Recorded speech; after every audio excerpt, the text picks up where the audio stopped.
বিভাগে রয়েছে চরমোনাই দরবার, ঠিক কিনা বলেন? ওনাদেরও বিশাল মাদ্রাসা, ধর্মীয় অঙ্গনে, মাদ্রাসা অঙ্গনে, রাজনৈতিক অঙ্গনে ওনাদের অনেক খেদমত। তারপরে এখানে আছে ঝালকাঠি এনএস কামিল মাদ্রাসা। আমরা কায়েদ সাহেব হুজুরের কথা শুনেছি, আল ইত্তেহাদ মা আল ইখতিলাফ, মতবিরোধের সাথে ঐক্য, অসাধারণ কথা। এই সমস্ত বড় বড় আল্লাহওয়ালাদের আগমন এই ভূখণ্ডে হওয়ার কারণে এখানে ধর্মীয় বিশৃঙ্খলা, মারামারি কম, আছে ঐক্য, ঠিক কিনা বলেন? বরিশাল বিভাগের প্রতি আমার বিশেষ ভালোবাসার এটা একটা কারণ। 2 নম্বর কারণ হচ্ছে আমি ঢাকাতে যে মাদ্রাসায় পড়াশোনা করেছি, দারুন নাজাত সিদ্দিকিয়া কামিল মাদ্রাসা, আমার মাদ্রাসার শিক্ষক মণ্ডলীর অধিকাংশ হচ্ছে এই বরিশালের। আলহামদুলিল্লাহ, আমাদের শ্রদ্ধেয় প্রিন্সিপাল হুজুর আখম আবু বকর সিদ্দিক হাফিজাহুল্লাহ ওয়া রাআহ, উনি এলাকা সহ পুরো দারুন নাজাত মাদ্রাসার অধিকাংশ আসাতাজা ইকরাম এই ভূখণ্ডের, এই অঞ্চলের হওয়ার কারণে ছোটবেলা থেকেই বরিশালের প্রতি আমার একটি ভালোবাসা। আমি অন্তরের অন্তঃস্থল থেকে আবারও শুভেচ্ছা জানাতে চাই। আমি আমাদের অনেক ভাইদেরকে দেখতে পাচ্ছি, আপনারা বসার জায়গা পাননি, দাঁড়িয়ে আছেন এবং খুবই নিষ্ঠুর, শান্ত, সুশৃঙ্খল। The people of Barishal, they are very smart, আলহামদুলিল্লাহ, মাশাআল্লাহ। এবং শ্রোতা যাদেরকে দেখতে পাচ্ছি, বেশিরভাগের বয়স 15 থেকে 25। জেনজি, যেখানে যাই জেনজি আমারে ছাড়ে না, মাশাআল্লাহ। এরাই আগামীর বাংলাদেশ, এরাই বাংলাদেশ। এদের হাতে নিরাপদ আমার লাল সবুজের পতাকা, এদের হাতে নিরাপদ আমার 56,000 বর্গ মাইলের প্রতিটি ইঞ্চি মাটি। এজন্য তোমাদেরকে সাবধান থাকতে হবে, সজাগ থাকতে হবে দেশের জন্য, এদেশের সার্বভৌমত্বের জন্য, ঠিক কিনা বলেন? আমার প্রিয় ভাইরা, আপনারা এখন যেমনি নিষ্ঠুর, নীরব, very quiet and calm, discipline, I like it, I love it. শেষ পর্যন্ত আপনারা এরকম নিশ্চুপ, নিষ্ঠুর, নীরব, নিস্তব্ধ, নিঝুম থাকবেন তো আপনারা? মাশাআল্লাহ। আমি খুব লম্বা চূড়া সময় নেব না, অনেক আলোচনা হয়েছে, আমি পাশেই ছিলাম, আমি দুপুরেই চলে এসেছি, আমি শুনছিলাম আলোচনাগুলো, অসাধারণ আলোচনা হয়েছে। আসলে আলোচনা হওয়া দরকার অল্প, ইবাদত আর আমল হওয়া দরকার বেশি, ঠিক কিনা?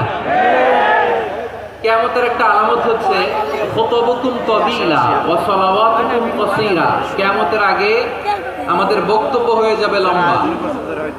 Your speech will be longer and your salah will be very shorter. বক্তব্য হবে লম্বা, সালাত হবে খাটো। এই নমুনা বর্তমানে আছে না নাই? ঘন্টার পর ঘন্টা, তাও তৃপ্তি মিটে না।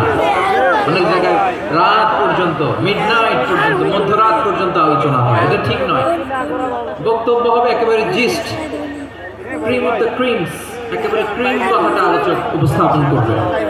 হেদায়েতের মালিককে, ইন্নাকা লা তাহদি মান আহবাবতা ওয়ালাকিন্নাল্লাহা ইয়াহদি মান ইয়াশা। নবী হে, আপনি চাইলেই কাউকে হেদায়েত দিতে পারবেন না। হেদায়েতের মালিককে। প্রিয় ভাইরা, শুরুতেই দেখতে চাই যে আপনারা বরিশাল বিভাগের কে কোন জেলা থেকে আসলেন, এটা একটু জেনে খোঁজখবর নিয়ে আমি আলোচনা শুরু করবো ইনশাআল্লাহ বিইজনিল্লাহ।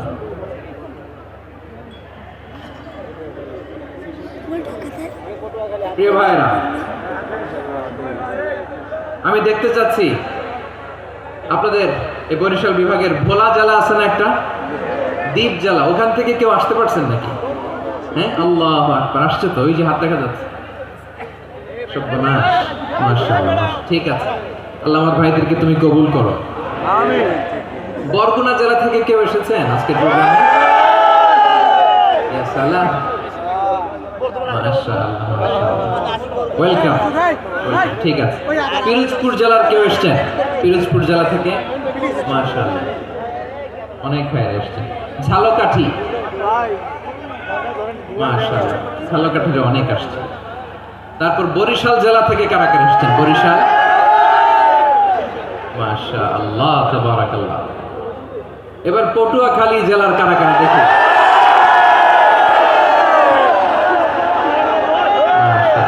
মাশাআল্লাহ, মাশাআল্লাহ, আল্লাহ তুমি কবুল করো, আল্লাহ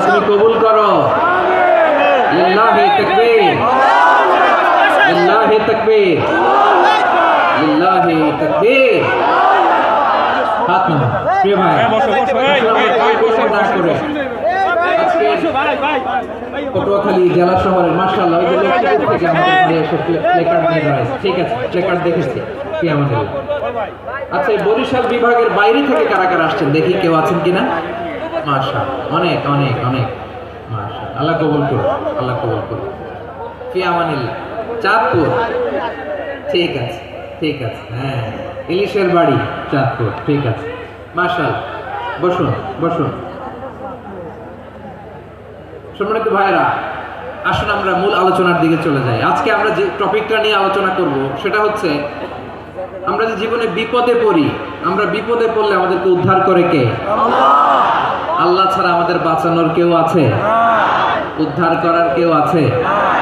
রক্ষা করার কেউ আছে? এজন্য বিপদে পড়লে আমরা চাইবো কার কাছে? আমাদের যাই দরকার হোক আমরা ফরিয়াদ করব কার কাছে? নাকি মাজারে যেয়ে চাবেন? মাজারে যেয়ে চাবেন? অনেকে তো মাজারে যেয়ে কপাল ঘষে, আছে না নাই? মাজারে যেয়ে সন্তান চায়, আছে? এই এলাকা নেই, এলাকার লোকদের আকীদা খালেস আমি জানি। মাজারে যেয়ে কপাল ঘষে আর সন্তান চায়। আচ্ছা, মাজারে গেলে সন্তান পাওয়া যায়?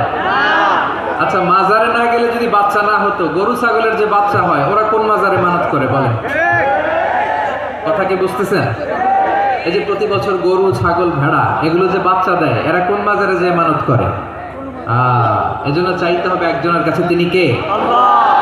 আমার প্রিয় পটুয়াখালীবাসী, মাজার জিয়ারত করা সুন্নাহ। আমরা মাজার জিয়ারত করব, আল্লাহ ওয়ালাদের কবরে যাব, আমরা সেখানে যে সালাম দিব, দোয়া করব, নিজের জন্য করব, কবরে শুয়ে থাকা মাইয়েতের জন্য করব, পুরো মুসলিম উম্মার জন্য করব। কিন্তু কবরে যিনি শুয়ে আছে ওই বাবার কাছে সন্তান চাওয়া যাবে?